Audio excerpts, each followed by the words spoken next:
And now let's move to the Bordetella. The bacteria Bordetella was observed and cultivated by Bordet and Gengu in 1900s from a case of whooping cough o ubong pahiyaw. It was observed and cultivated specifically by Jules Bordet and Octave Gengu. The species of Bordetella that causes whooping cough or ubang pahiyaw includes B. pertussis, the primary cause of whooping cough, B. parapertussis, ito yung less common and milder version ng disease, and B. bronchoseptica can cause respiratory infections, particularly in animals, but can also infect humans. So, ang morphological features ng Bordetella, specifically ng Bordetella pertussis, it is a small gram-negative coccobacilli, which means it has a rod shape like, and it doesn't retain the crystal violet when used in gram staining. Ang size ng bacteria na ito ay 1 to 1.5 micrometers in length and 0.3 micrometers in wide. In primary culture, the bacteria appear uniform in size. They may become filamentous or longer and thread-like when subcultured. It is non-motile, so it cannot move on its own. It also does not form spores. So, a dormant form that can survive, so hindi niya kayang mag-survive in harsh conditions. Fresh isolates have capsules which help protect the bacteria, but this capsule may be lost after repeated subculturing. Mention the cultural characteristics of B. pertussis. The cultural characteristic of it is ito ay an obligate aerob, meaning kailangan nito ng oxygen to grow. It grows slowly with an optimum temperature of 35 to 36 degrees Celsius. Ang media na ginagamit for isolation dito is Bordet Gengo glycerin, potato blood agar. The starch and blood in this medium help neutralize toxic substances that could harm the bacteria. Ang colony characteristic naman nito is after 72 hours of incubation, colonies appear as dome-shaped and smooth, small, dome-shaped and smooth, opaque, and not transparent, and it has a sticky texture. Ang color nito is around gray-white with glistening appearance.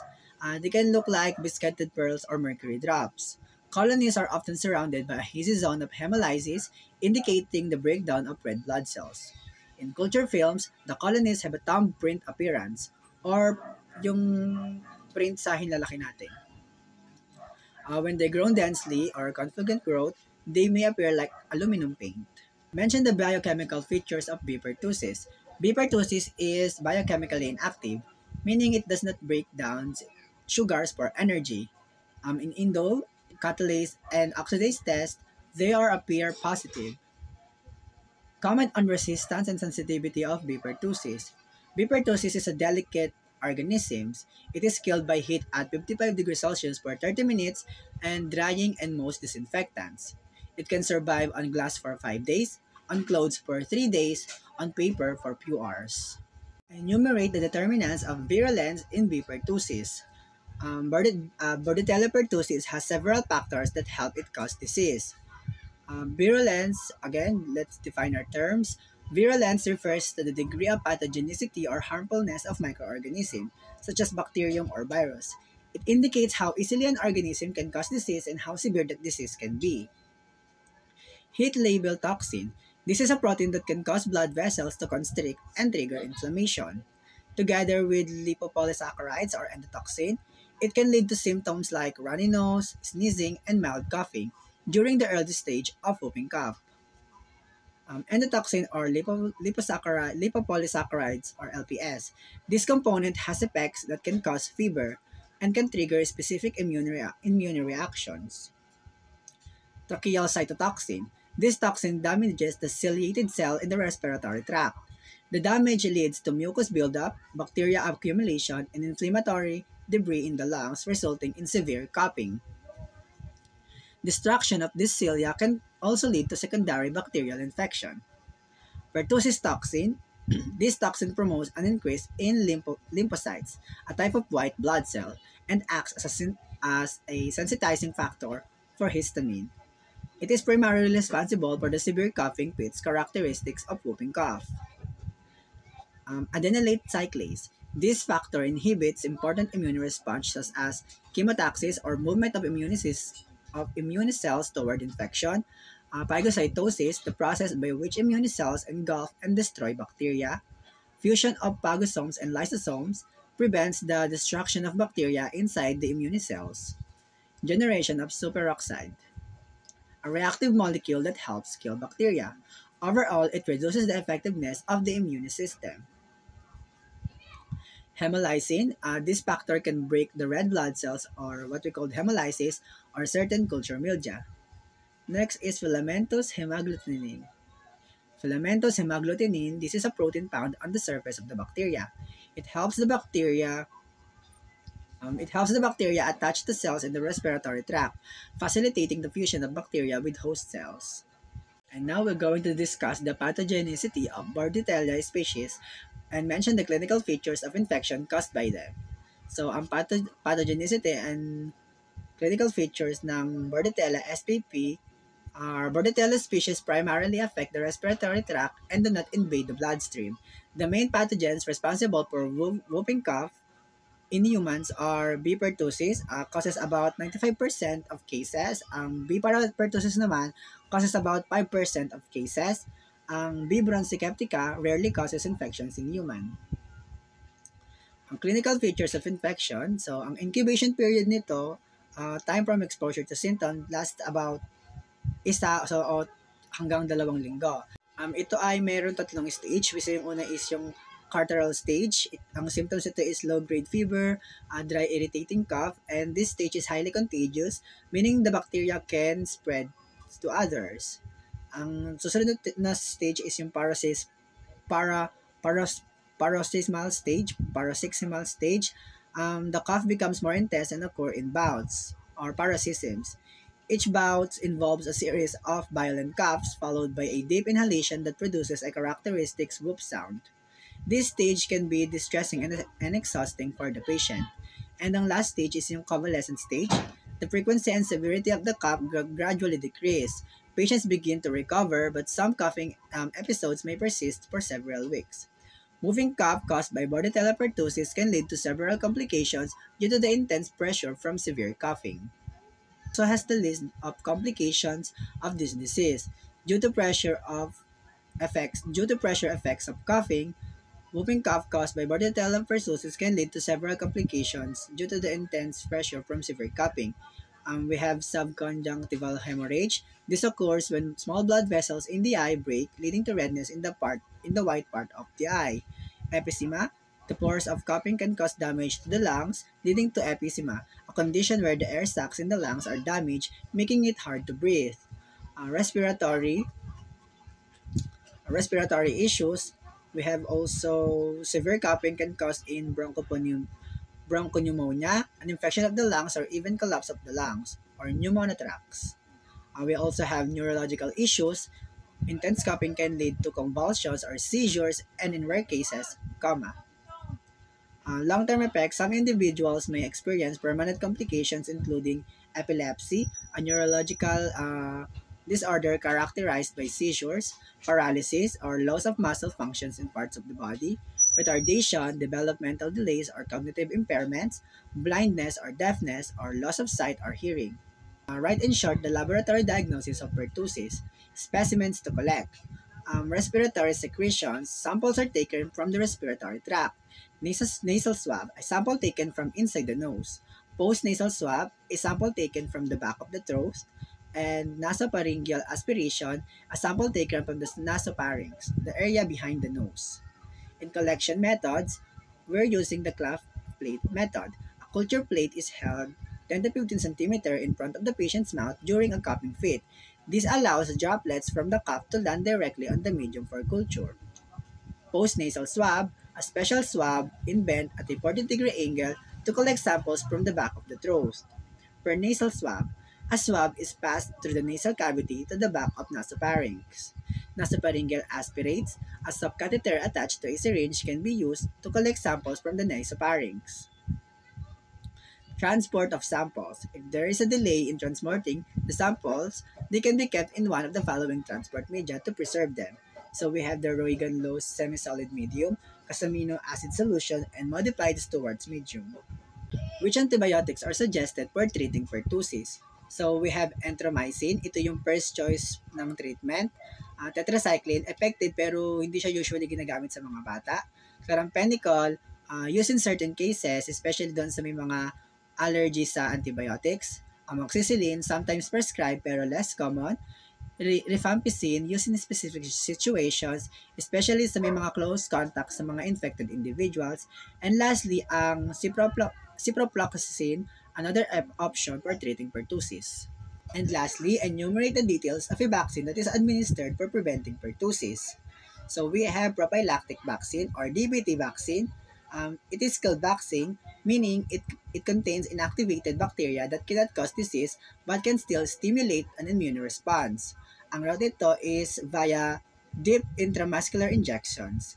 So sa schedule naman, in initial series is 3 doses given 4-week intervals starting from 1 to 1 months 1 to 1.5 months of age. So yung first booster is binibigay at 1 and 1.5 years of age, and yung second booster naman ay binibigay sa 5 to 6 years of age. So ang mga adverse reaction nito is or mga common side effects may include erythema or redness at the injection site, local swelling or yung pamamaga around the injection area, pyrexia or yung mild fever. And now let's move to Brucella. Describe the causal agent of brucellosis and who isolated the genus first. Ang Brucella species ay gram-negative Coccobacilli na nagkakos ng zoonotic disease, meaning itong disease na to ay kanyang magmula sa hayop papunta sa tao. This disease primarily affects livestock, including goats, sheep, cattle, buffaloes, and pigs. It was first isolated by David Bruce in 1887. Ang medically important species of Brucella are B. melitensis or primarily associated with goats and sheep, known for causing the most severe form of brucellosis in humans. B. abortus primarily affects the cattle na nagkakos ng severe disease and abortion sa mga buntis na animals. B. suis naman ay associated with pigs and can also cause severe diseases in humans. B. canis primarily affects dogs and can cause brucellosis in humans, though ito ay less common. Ang morphological features ng Brucella, ito ay small rod shape or Coccobacilli and gram-negative, meaning they do not retain the crystal violet stain during the gram staining process. Ito ay nasusukat sa 0.5 to 0.7 micrometer sa haba and 0.6 to 1.5 micrometer sa kapal. Ito ay non-motile, non-capsulated, and non-sporing. And now describe the cultural characteristics of Brucella, including the media and colony characters. Ang Brucella species are strict aerob, meaning they require oxygen to grow. Some species are also capnophilic, needing extra carbon dioxide for optimal growth. They grow at best at 37 degrees Celsius but can survive in a range from 20 degrees Celsius to 40 degrees Celsius. The ideal pH for the growth is between 6.6 and 7.4. So the media used in culturing Brucella is ordinary media, but their growth is slow. The addition of blood and serum improves their growth. So ang mga media na ginagamit dito ay serum dextrose agar, serum potato infusion agar, trypticase soy agar, addition of bacitracin, polymyxin, and cycloheximide makes the medium selective. The appearances naman, sa serum dextrose agars, colonies appear as small, about 1 mm in diameter, low convex, circular, smooth, transparent, and glistening. Sa mga Cancris medium naman, ang colonies do not ferment lactose, resulting in non-lactose fermenting colonies, which appears colorless. Condition adverse to survival of Brucella. So, they are destroyed by heat at 60 degrees Celsius in 10 minutes. They are also killed by the pasteurization of milk. They cannot survive in acidic environment, so they die in products like butter and cheese due to lactose fermentation. But they can survive for 6 to 10 weeks in dust and soil, which allows them to persist in the environment. Brucella spp or Brucella species exhibit several key biochemical reactions. So they utilize carbohydrates oxidatively, meaning they break them using oxygen. Brucella is catalase positive. indicating that they can produce the enzyme catalase, which helps protect them from oxidative damage. They are urease positive, meaning they can break urea into ammonia and carbon dioxide. They are oxidase positive, indicating they have the enzyme cytochrome C oxidase, which is involved in respiration. Brucella species can reduce nitrates to nitrites. Other test is indole test, negative, so they do not produce indole. Medyl red test, negative, so they do not produce stable acid from glucose. Bogue's Poskar test, negative, they do not produce acetylene. Citrate test is also negative, so they cannot use citrate as their sole carbon source. On what basis is Brucella differentiated into species? So there are 6 species of Brucella. The 6 species are B. militensis, primarily associated with goats and sheep. B. abortus, primarily affects cattle. B. suis, associated with figs. B. canis, primarily affects dogs. B. ovis, primarily affects sheep. And B. neotum, less commonly associated with a variety of rodents.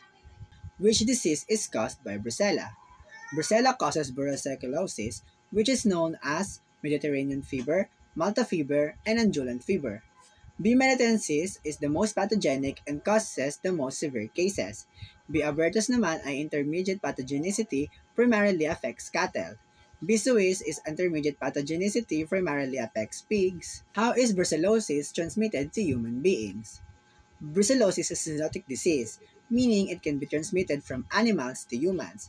The bacteria are shed by infected animals from vaginal secretions or from birthing animals, urine or contaminated urine from infected animals, or infected animals can shed bacteria in their milk. So, ang mga routes of entry is direct contact. People working with animals like yung mga dairy workers, farmers, and vegetarians can get infected through contact with animal tissues. Eating contaminated meat, drinking raw or unpasteurized milk, or consuming infected vegetables. Breathing in aerolized bacteria, which can happen in places like farms or labs. And also, laboratory workers may accidentally inject themselves while handling samples. So, describe the pathogenesis of brucellosis. Intracellular pathogen. Brucella is an intracellular pathogen, meaning it lives and multiplies inside the cells of the host, primarily affecting the reticulodendrial system, a network of cells involved in immunity. The bacteria enter the body, usually through cuts, ingestion, or inhalation. They travel through the lymphatic system to local lymph glands. The bacteria multiply in these glands. Eventually, they enter the bloodstream, spreading out through the body. The bacteria can spread to various organs and tissues, leading to systematic infection. This process explains why brucellosis can be difficult to treat, as the bacteria hides inside cells and evade the immune system. Clinical features of brucellosis can present in 3 main types. Latent infection. The first test positive for the disease but does not show any clinical symptoms. This means the bacteria are present in the body but the person feels fine. It is also called asymptomatic. Acute infection. This type involves a prolonged presence of bacteria in the bloodstreams or bacteremia and is characterized by fever that comes, goes, and goes, often with chills, general feeling of discomfort on unwellness, and excessive sweating during the night. Muscle pain, joint pain, swelling of lymph nodes, enlargement of the liver and spleen. Next is ang chronic brucellosis. This form of non-bacteremic or no bacteria in the bloodstream and involves a low-grade infection that can last for years. Symptoms may come and go with periodic flare-ups or exacerbations of symptoms. Diagnosis of brucellosis in animals. Brucellosis is diagnosed in animals using several methods, some of which are also applicable to humans. So here are some common rapid tests. So we have the rapid plate agglutination test. This test checks for antibodies in animals' blood. Rose Bengal card test, a simple test that detects antibodies using a colored solution. And milk ring test, it is used mainly in dairies to find infected cows. So ang procedure ng milk ring test is a pulled milk sample is mixed with a drop of stained Brucella antigen. This mixture is incubated in a water bath at 70 degrees Celsius for 40 to 50 minutes. If antibodies are present, the Brucella bacteria clump together and rise to the top, forming a blue ring. If not, the milk stays uniformly blue. It is easy to perform and uses milk instead of blood. So, how can brucellosis infections be prevented? To prevent brucellosis, the following measures can be taken. There are vaccines available for cattle but none for humans. So, heating milk to kill bacteria helps prevent infection, and regularly testing and removing infected animals from herds helps control the spread. So, how can brucellosis be treated? Brucellosis can be treated effectively with antibiotics. The common treatment includes combination of streptomycin and tetracycline. This involves taking both medication together for better effectiveness. Rifampicin and doxycycline, another combination that works well to eliminate the infection.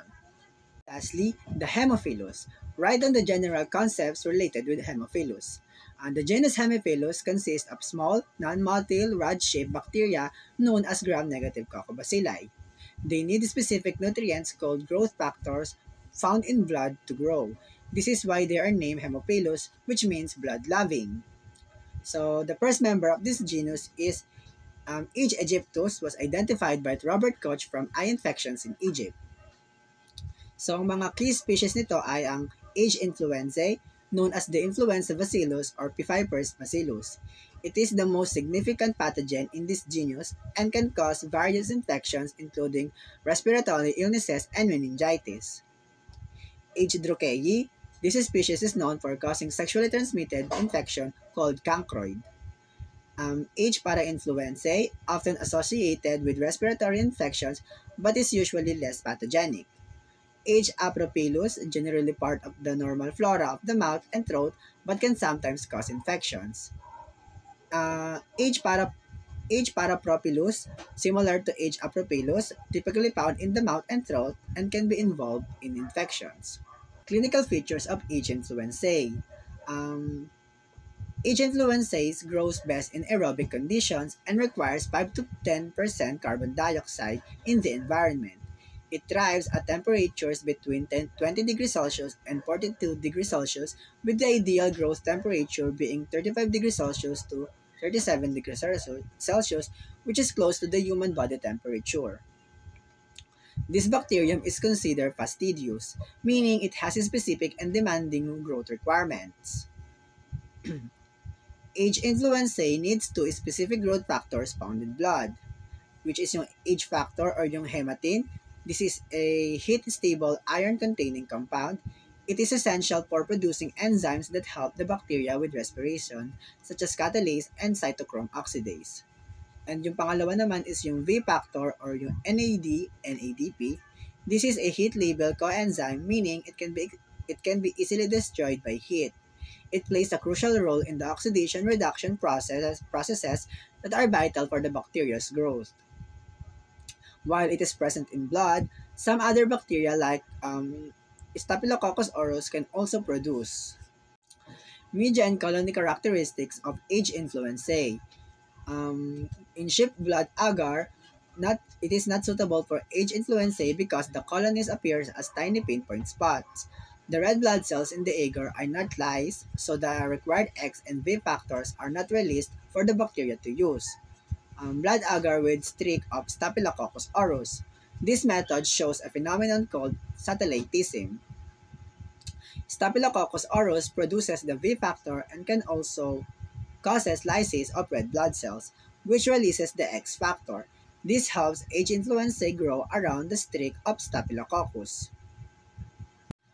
Chocolate agar. This medium is excellent for isolating H. influenzae. The red blood cells are lysed during the preparation of chocolate agar, which releases both X and V factors. Additionally, heating inactivates an enzyme that would break down the V factor, making it available for the bacteria. Levinthal's agar, a transparent medium that contains blood extract, supports the growth of H. influenzae by providing the necessary factors. And the last one is yung Fieldes agar, made of nutrient agar and blood digest. It does also support the growth of H. influenzae with the required nutrients. Is satellitism and discuss how this phenomenon is used in the identification of age influenzae. So, ang satellitism is a phenomenon used to identify Haemophilus influenzae or age influenzae from clinical samples. It occurs when age influenzae grows better near certain bacteria such as Staphylococcus aureus. So, how satellitism works? So, ang setup nito is yung a blood agar plate is inoculated with a specimen suspected to contain H. influenzae. A streak of Staphylococcus aureus is made across the plate. So in incubation, the plate is incubated overnight. So after incubation, you observe the colonies on the plate. Near the streak of Staphylococcus aureus, the colonies of H. influenzae will be larger and more developed. So why does this happen? Staphylococcus aureus bacteria help H. influenzae grow by providing essential nutrients. When Staphylococcus aureus grows, it lyses red blood cells in the agar, releasing the X factor or yung hematine. Additionally, Staphylococcus aureus secretes the V factor, which is also necessary for H. influenza's growth. So ang importance of satellitism is the presence of larger colonies of H. influenza near streaks indicates that both X and B factors are crucial for its growth. These methods helps in the identification of health of H. influenzae in clinical specimen by demonstrating its dependency on these growth factors. Can H. influenzae be destroyed? It can be inactivated by moist heat at 55 degrees Celsius for 30 minutes. Keeping it at 4 degrees Celsius refrigerator temperature also kills it. The bacterium is sensitive to drying and can be eliminated by common disinfectants. H. influenzae dies within 1 to 48 hours when present in airborne droplets. So, which factors contribute to virulence of H. influenzas and how? So, first is ang capsular polysaccharide. This outer layer helps the bacteria resist being eaten by immune system. If the capsule is lost, the bacteria become less virulent. Sa pili naman, these hair-like structures help the bacteria attach to the surface in the body. Sa outer membrane proteins naman, these proteins aid in the bacteria's ability to adhere and to evade host tissues. Sa IgA proteins naman, these enzymes break down hemoglobin A or yung IgA, an antibody that helps protect mucosal surfaces, weakening the immune response. Discuss the pathogenicity of H. influenzae. H. influenzae is an exclusively human pathogen. So, H. influenzae is an exclusive human pathogen that can cause a variety of diseases, which can be classified into two main groups, invasive and non-invasive. So, invasive diseases includes meningitis. Ito ay common sa mga batang nag-age around 2 months to 2 to 3 years. It can be very serious with a fatality rate up to 90% if untreated. The bacteria reach the meninges or protective membranes around the brain from the nasopharynx by the bloodstream. The croup or laryngoepiglottitis. This is the second most common disease caused by H. influenzae. It involves severe inflammation of the epiglottitis, which can obstruct breathing and may require a tracheostomy. Pneumonia. Common in infants and can also occur in older children and adults. In adults, it can cause lobar pneumonia. Secondary infections like bronchopneumonia may occur in non-capsulated strain. Other invasive infections can lead to arthritis, endocarditis or infection of the heart lining, pericarditis or infections of the heart sac, and buccal periorbital cellulitis, infections around the eye. So, yung mga non-invasive diseases naman includes otitis media, an ear infection that is often a result of viral infection. Sinusitis, infection of sinuses, frequently occurring after a cold or other upper respiratory infection. Acute exacerbation of chronic bronchitis. Flare-ups of chronic bronchitis often following viral infections. To diagnose H. influenza infections, various specimens can be collected including cerebrospinal fluid for diagnosing meningitis, blood to check for bacteremia, sputum for respiratory infections, throat swab to detect H. influenza in the throat, pus from infected areas, aspirate from joints and sinuses to check for joints or sinus infections. Sa collection naman, ang mga collection methods includes cerebrospinal fluid collected in a dry, sterile container via lumbar puncture or spinal tap. So blood can be collected in nutrient broth, which enriches the sample with X and V factors needed for growth of H. influenzae. Sa sputum, it is collected in a dry, leak-proof sterile container.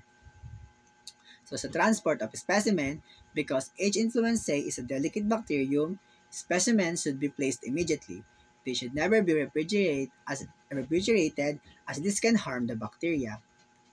In microscopic examination, so wet preparation in CSF, a wet preparation will show many pus cells and bacteria. Sa gram staining naman, the staining method reveals slender gram-negative coccobacilli which may appear in various shapes.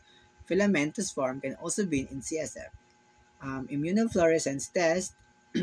These tests detect the bacteria directly in smears by using antibodies tagged with a fluorescent marker that bind to H. influenzae. In Quilling reaction, this test demonstrates the capsule of H. influenzae. When the bacteria are mixed with specific antisera, the capsule swells, indicating the presence of the organisms. Name the antibiotics of choice to use in treatment of H. influenzae infections. So we have cephalosporin and ceftazidime are the primary antibiotics used to treat meningitis caused by the H. influenzae. So how can spread of H. influenzae infections can be prevented?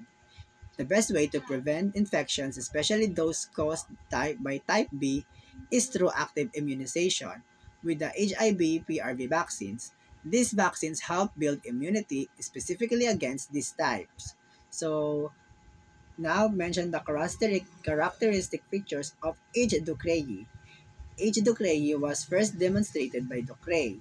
So, ang morphological characteristic ng certain bacterium na ito is it is gram-negative bacillus. Shows bipolar staining, which means it appears darker at both ends. Approximately 1.5 micrometer ng haba and 0.6 micrometer sa kapal.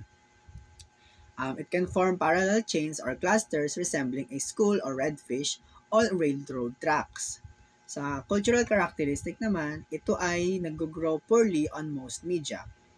Require the X factor but not the V factor for growth. Growth is enhanced in a humid atmosphere with added carbon dioxide. So, ang prepared media includes 30% rabbit blood agar, chocolate agar with isovilatex and fetal scalp serum and vancomycin. Sa human blood clot naman, ang colony appearance is pinpoint, translucent, and gray. Disease caused by H. ducreyi includes cancroid. This is a highly contagious sexually transmitted disease characterized by single or multiple tender ulcers on the genital area and large painful regional lymph nodes, also known as soft core. So, sa laboratory diagnosis of H. ducreyi, ang methods ay ginagamitan ng scraping from the edge of an ulcer or aspirate from lymph nodes is used for gram staining, to visualize the bacteria, culture to grow the bacteria for identification, and further identification can be done through agglutination tests with specific antisera. Ang mga treatments naman ng H. ducreyi infections includes antibiotics like sulfonamides, erythromycin, tetracycline, ciprofloxacin, cefotaxime, and cefotaxime. Ay ang H. aegyptus. H. aegyptus causes acute conjunctivitis, commonly known as pink eye. Diagnosis can be made through microscopic examination and by growing the bacteria on chocolate agar.